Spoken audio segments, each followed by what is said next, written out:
अस्सलाम वालेकुम नाज़रीन। दुनिया भर ਦੇ ਵਿੱਚ 8 ਸਤੰਬਰ ਜਿਹੜਾ ਹੈ ਉਹ ਲਿਟਰੇਸੀ ਦਿਨ ਦੇ ਵਾਲੇ ਨਾਲ ਮਨਾਇਆ ਜਾਂਦਾ ਹੈ।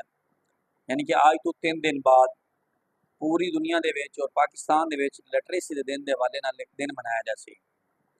ਚਨਿਓਟ ਵਿੱਚ ਇਸੇ ਬਾਰੇ ਸ਼ਊਰ ਫੈਲਾਉਣ ਵਾਸਤੇ ਲਿਟਰੇਸੀ ਡਿਪਾਰਟਮੈਂਟ ਦੀ ਮੈਡਮ ਜਿਹੜੀ ਡਿਸਟ੍ਰਿਕਟ ਅਫੀਸਰ ਹੈ ਡਾਕਟਰ ਰੋਹੀਨਾ ਗੁਲ, ਉਹਨਾਂ ਨੇ ਇੱਕ ਸੈਮੀਨਾਰ ਦਾ ਇਨਕਾਦ ਕੀਤਾ ਤੇ ਵਾਕ ਦਾ ਇਤਮਾਮ ਕੀਤਾ, ਜਿਸ ਦੇ ਵਿੱਚ मुख्तलिफ स्कूलों के बच्चे, मुख्तलिफ स्कूलों की टीचर तो इलावा डिस्ट्रिक्ट अपना जेडे CO एजुकेशन हैं डॉक्टर मोहसन अब्बास के असिस्टेंट कमिश्नर शमसुर रहमान ने भी शिरकत की।